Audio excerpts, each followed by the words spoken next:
Awakened Living is a 21st century movement for people who consider themselves spiritual but not religious, who have a deep hunger for connected community and a divine impulse for personal and global transformation.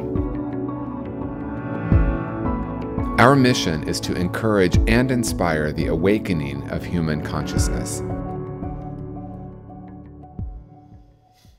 Good evening. Welcome to Awakened Living Television. I'm the host of your show. My name is TJ Woodward. I'm the minister and spiritual director of Awakened Living in San Francisco. And if you don't know about Awakened Living is a mystical spiritual community in San Francisco that we come together with a very clear intention of exploring this inner journey. When I started Awakened Living maybe 2 years ago, people would often ask me, what does Awakened Living believe, or what does Awakened Living teach? And my response to them was, we're not here to teach, and we're not here to have a teaching, but to offer a forum where we can come together and explore this inner journey. And we recognize that each person, each of us, has our own inner intelligence that can guide our lives in a very powerful way. So welcome to our show. I invite you to come to some of our events at Awakened Living. AwakenedLivingSF.org is how you find us.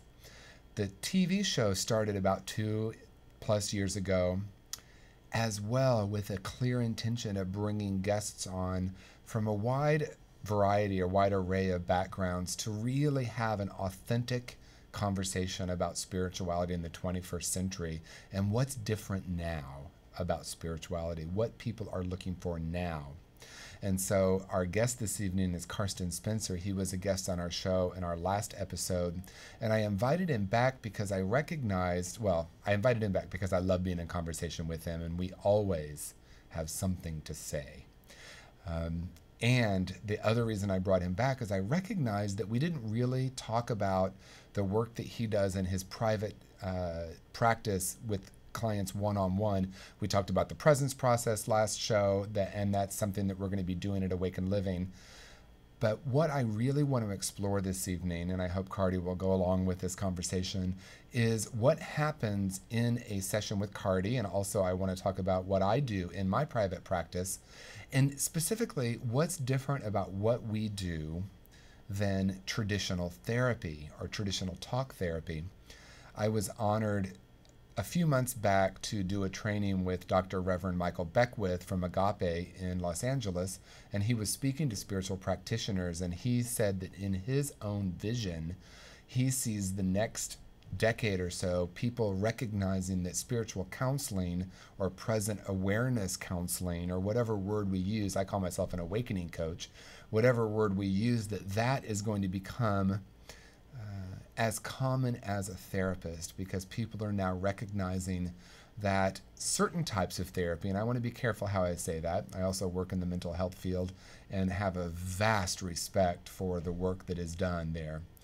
And what is happening in this new paradigm of one-on-one counseling is that we're not working with only the mind or the mind stories, or trying to get to the bottom of the mind and how it affects our life, but also what happens when we're willing to be absolutely present and create a space where a person can access their inner knowing. So when I say that, one of the people that I think of that's doing this work powerfully and beautifully in the world is Carsten Spencer. So I want to welcome him to the show. Carsten, so glad you're back with us. I hope that introduction served the truth of who you are and the work you do. Yes, TJ, thank you. That was very, made my heart vibrate, so it was great. And I think what I want to just jump right in with is you talked about Awakened Living and how it started, and you talked about what people are looking for, and what really came up for me is the truth about what you do and what I do, I feel, is really about what we are finding rather than what we're looking for, because the idea of looking for means we've conceptualized something in our lives or in our minds, and then we're looking out there to try to find it, or to try to something that resonates with what's this concept in our mind. What you do, I believe, certainly with the Authenticity Group, which I've been to, and you've also helped me in my process, even with groups or individually, with some of the envisioning or the visioning that you've done. But what I do is create a space where we get to discover what's actually already there. Yeah. And it really is about moving out of the mind all the ideas and concepts we have about who we are and how we fit in and what the world is out there. You know, we're definitely programmed from the time we come out of the womb, and what we learn through the presence process is literally we're downloaded with vibrational frequencies in the womb, Yeah. which is not a bad thing. It's a good thing because in a sense I feel that we're sort of given the, if you want to call it karma from past lives, or if you want to call it the ancestral stuff we get from our parents that they got from their parents, we're downloaded with everything. The good, the desire to move forward, the push, the passion to be present in life. It's that thing that gets us out of bed each morning, even when crazy things are going on in our life. We're downloaded with everything, and our spiritual journey is to gently move through the falseness, the stuff that isn't true, the things that were put on us, and discover what is really there. And I think for you and for me and for the people that are connected with us, either through personal or our professional work, they're looking for that deeper, rather than, it's one of my favorite quotes from Joseph Campbell. He said, I believe most people are not looking for the meaning of life, which kind of is what you could say the old traditional therapy is about. But they're looking for an experience of being alive. And that's what I feel like the new paradigm is about, where we're moving into. It's not trying to figure something out or come up with an idea or even reach a goal. It's, can I be present in my life and really be here, really be in my life, which means not just the observer, but really the present power in my life. And I've seen that happen really powerfully with clients by being willing to just simply create a space, have them come in with their story and listen to what's going on, but then make the space, okay, what's underneath that? What if that story was not present, was not there, was disappeared? What would happen? I often will use the genie in a bottle. If you had a genie in Aladdin's lap and you could rub it right now and make a wish of anything, and sometimes it takes a number of sessions to actually get people to move to even think about that possibility. What if all the ideas about life were gone and you literally could choose what you would look like your life to look like? And what I recognize, whatever the thing is that they're looking for out there, underneath that is the feeling it would give them. And that's what I feel my spiritual process or experience is about, whether it's through Awakened Living, coming to your, one of the things you offer, or whether it's going, speaking up in Unity of Ukiah, where I'm the spiritual leader. It's being present in that energy, in that feeling. And when we're in that feeling, we're sending that energy out to life, and life will give us the experiences that allow that feeling to continue to deepen. But it's really owning that the feeling comes first, and then the situation out there. Wow, I love that. Because I remember at one point, I did, inevitably in this work, one group of people that will often seek out a counselor or a coach or a spiritual counselor will be someone looking for a soulmate or for their perfect partner. And a lot of the work that I do, if we call it work, with that specific thing is really inviting them to be in the felt sense of what they believe this partner is going to bring them, and to really live in that felt sense, and then to invite the question, is it possible you already have that? You already are that. What happens when I sink into knowing that that's already the truth of who I am, and then see what happens? Very different than wanting. And I remember, I think it was last Sunday or the Sunday before at Awakened Living, I opened by saying, for all of those of you who are seeking peace, please stop it. Because the very seeking is creating the disharmony. Yeah. Because I believe that one day I will get it. Well, when you seek it, you immediately put it outside yourself. Yeah. When you stop seeking it and breathe into it, peace, I love the open-ended questions, and you work with them too. I work with them in clients to ask the question, what would peace feel like in this moment. And simply by asking the question, you open yourself, Spirit answers. They says, this is what it would feel like in this moment, and you can experience. It's interesting. You talk about the soulmate work, and we did want to have this be, giving me a chance to talk about some of the work that I do. I work with soulmate clients, people that are coming and they're looking for their soulmate, and I tell them even before we start working that this is about creating that soulmate relationship with yourself, owning that thing that you're looking for out there, that it's already exists within you. And the powerful thing about the work that I do, we start with really owning the intention, and I tell them, you're going to start meeting people, someone that I've had a number of clients come to me and they say, have you been in relationships? And, oh yeah, they turned out really bad, that, that blank blank who broke my heart. Very often that blank blank who broke their heart, once we start working together, they suddenly come back into their lives and they get an opportunity to see that person beyond their story or beyond how that person was showing up, to allow them to see what the energy they were putting out into the universe is. And so the soulmate generally doesn't come up to show you or give you all the things that you think they want to give them. They show up to give you the opportunity to see where you're not willing to be that experience of unconditional love, or be the accepting, loving person that you want the other person to be.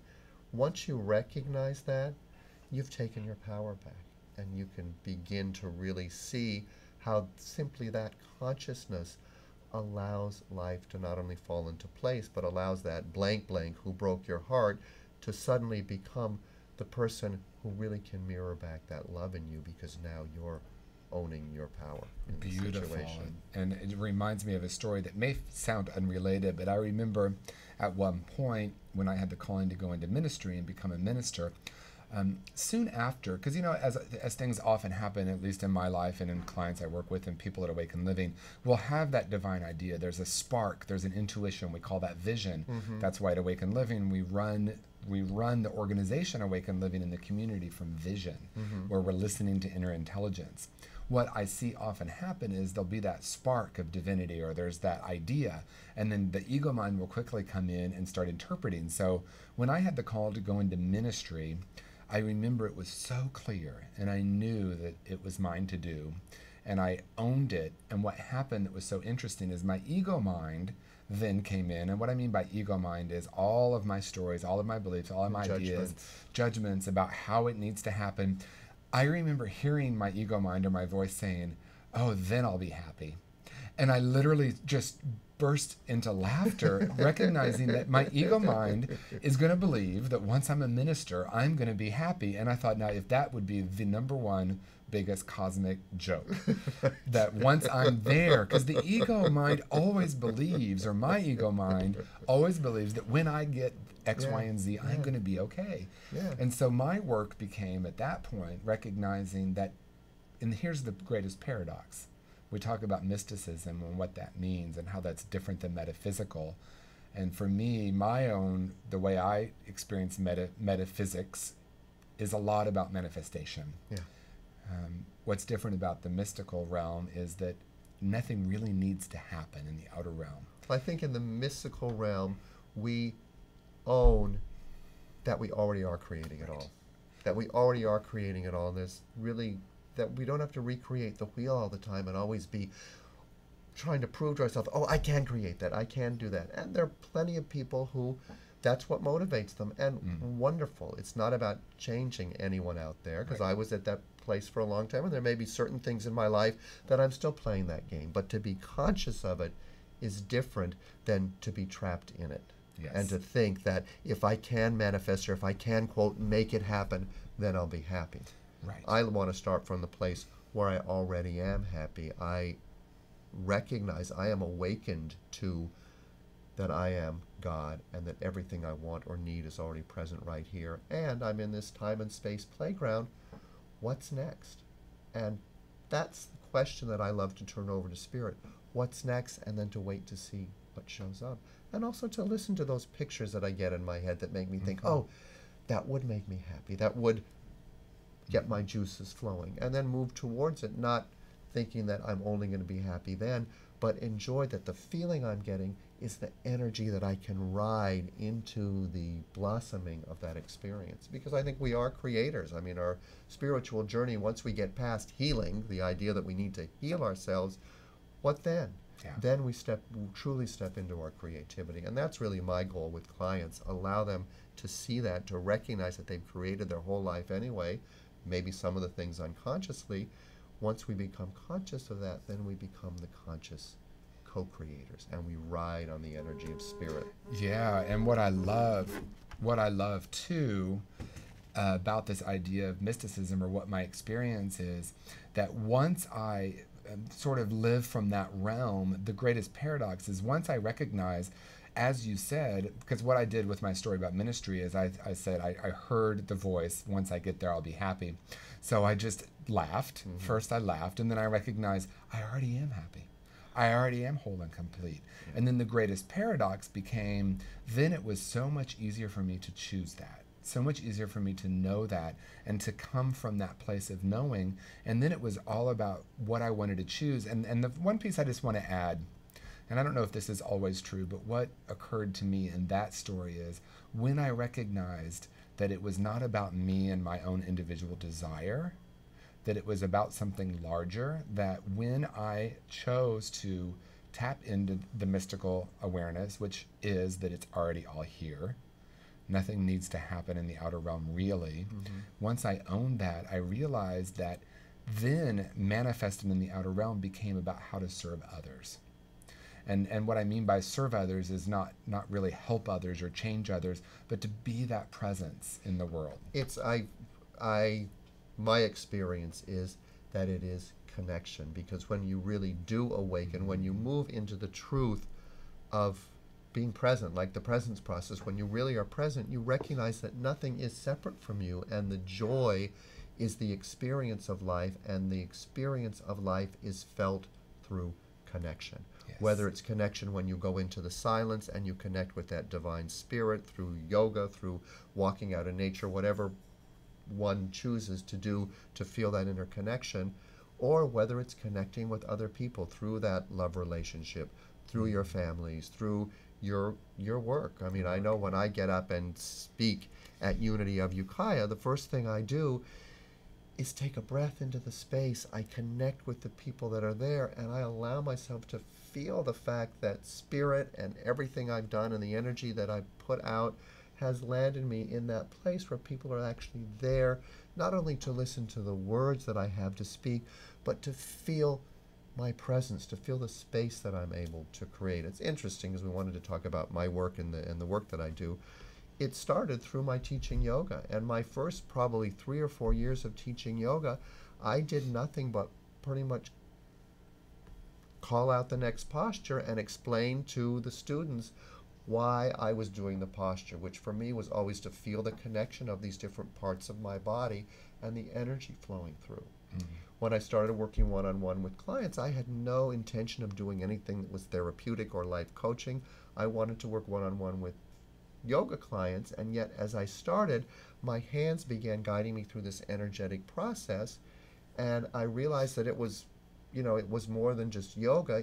I was literally with my hands moving the energy through their body and feeling it balance. I was balancing them over their center, just using their relationship with gravity and Mother Earth to line their chakras up. If you watch people, I was at the beach the other day, I was watching people walk, thinking about what I was going to talk about with my talk at Ukiah, and the title of my talk was Being in the Heart, or Living from the Heart, because Valentine's Day is coming up. And so as I was watching people walk by, I noticed a lot of people walk with their head way forward and kind of their chest slumped down. And I thought, oh, this is my energy alignment work. It's about allowing the heart really to lead.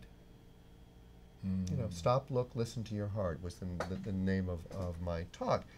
And it was through my working one-on-one with clients that people began sharing. I would work on very often their heart down into their solar plexus, and the next thing would say was, I'm really still grieving over the loss of my mom. Or suddenly, with touching these different areas, it would trigger them to start talking about what was really going on. And so it evolved naturally into the what I call spiritual mentoring that I do, which is really allowing the mind and the stories to come into balance with the other energy of the body, and allowing life, our own life, to coach us, which is really what we talked about last week in the presence process. You use those things in your life that push your buttons that you usually want to avoid or try to fix. You invite them in and allow them to integrate. Yeah, well, and it reminds me, I just want to share a story that relates to this. And because we opened this show with the question, what's different about what this work is versus is a weird way to say it, traditional therapy. Right. And I want to, I guess, offer the disclaimer. I know a lot of therapists that are doing very deep work and very deeply and spiritual using a lot work. of these spiritual Yes. concepts. Where, yeah, Absolutely.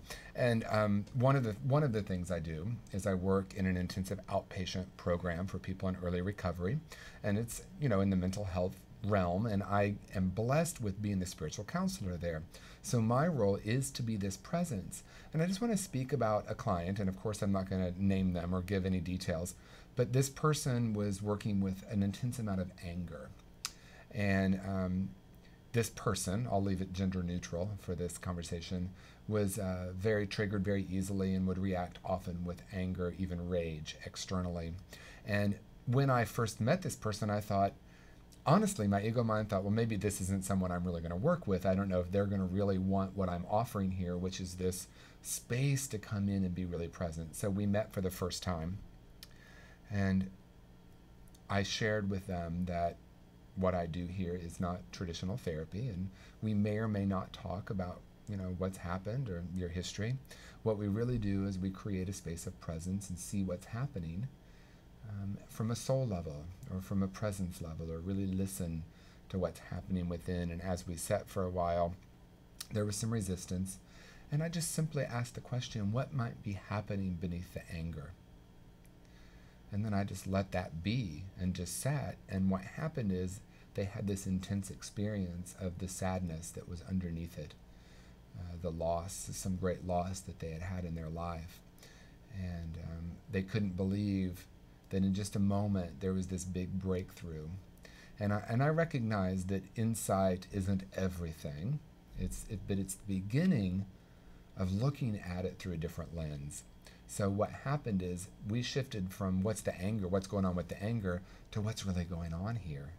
And as they expressed this sadness and this grief that needed to happen, we began very quickly, we met each week and began to walk through some really significant shifts in this person's way of being. And it was just a dramatic result of simply being present. And if I had come in with a preconceived notion of what I wanted to work on with this person, we might have missed that moment. And to me, that's what is different about what we do. I personally don't want to get too much into this story. We want to look about what's going on beyond that story. Well, and I also think a lot of me included, a lot of my therapy in the past, I was clear about why I reacted in certain ways. I knew about my wounded childhood, my reaction against, all the stuff. My money issues had to do with my father going through bankruptcy and all the stuff happening.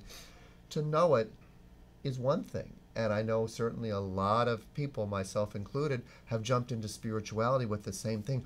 Oh, well, this goes back to a past life, and suddenly it's not just this life, but it's this life. And somehow we believe, or I believe, I'll keep it in the I terms, that if I could go back and find the source of it, then somehow it would go away. And then as I started to do the yoga work, which was not about a story at all, it was just about balancing people over their center, and I recognized that it has nothing to do with the past. The things that we hold in our body.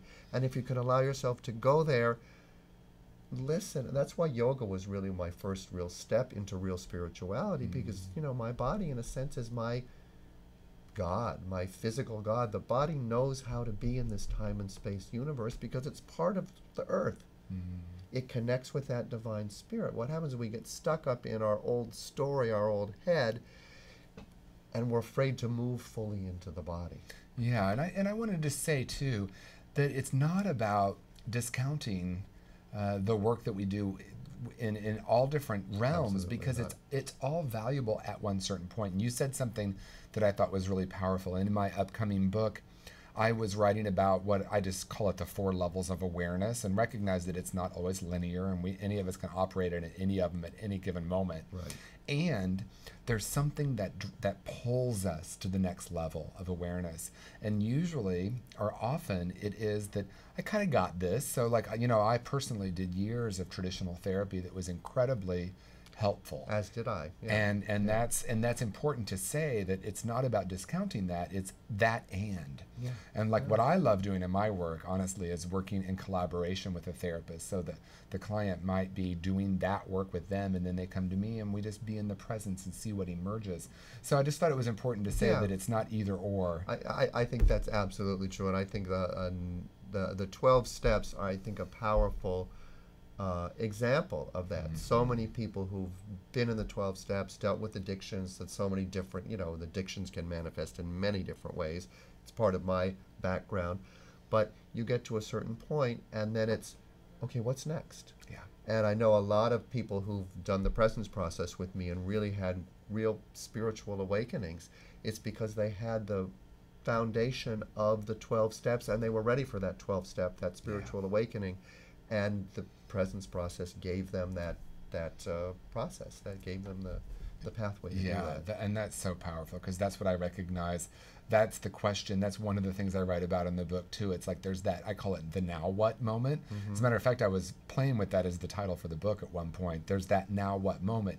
Okay, so I've got this, and I don't mean that I've got it mastered, but I've played here for a while mm-hmm. now. I've connected these dots. I've looked at my childhood. I've looked at these issues, and now what? Mm-hmm. What's that pull that's taken me to this new way of being, or this new way of awareness? Yeah.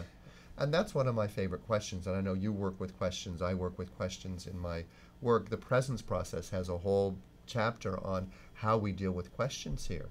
And we deal with the open-ended questions. We ask a question as a way of opening a door for spirit. What most of us do, or what we're trained to do, is come up with a question, and the ego mind jumps on and tries to find the answer. And the ego mind is really more invested in the search than actually finding the answer, because the ego mind loves the game, it loves the play, we're up there and all that stuff. And that's fine if you want to do it. But there comes a point where we're really ready to get an experiential answer. So when we ask like a simple question like, what's next? And instead of getting out our thing and thinking what we've done in the past mm-hmm. and taking a test online, well, what is my personality good with, or going to some expert or some fortune teller, if we ask, what's next, with a knowing that we're inviting in spirit, I'm not going to try to figure out, I'm asking what next as a prayer. Yes. And then we just live our life and keep our eyes open. A lot of what I do with clients, and I feel that that's what you do as well, is teach them to listen. Like what we talked about last week in the authenticity group, when we repeat the question to someone, repeat the same question over and over again for 2 minutes.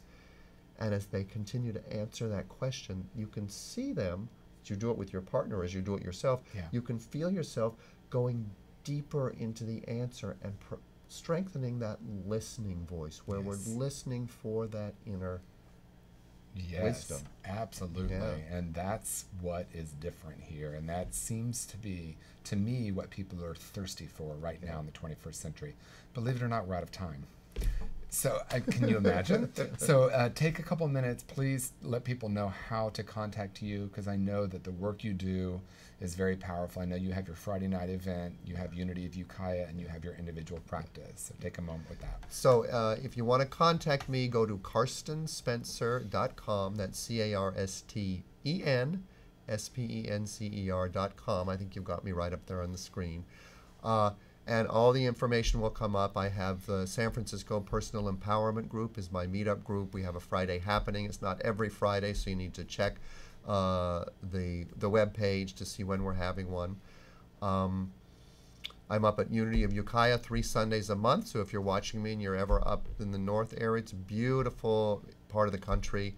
I'm there at 10 o'clock is the meditation, 10:30 is the service. We are having a special one-day seminar, listening, sound healing, and chakra balancing. And that's on the when is it? I don't know. I don't know either. I think it's like the 22nd or somewhere. Oh no, it's Valentine's Day. That's right, on Valentine's Day. So I don't know if this will air in time, but that's where you can find out the information. Carsten Energy Alignment is a great way to get an introduction to my work. It's a very powerful, energetic process. It's not a lot of talking unless that comes up. Really is about pulling in the energy and getting really present in your body. Great. Well, thank you so much, Carsten, for being on our show. And for all of you who are viewing, please join us at Awaken Living. We have our Saturday morning authenticity group. We have an incredible experience on Sunday morning with wonderful music, meditation, talk, community conversation. You can find out more about us online at awakenedlivingsf.org. Thank you so much.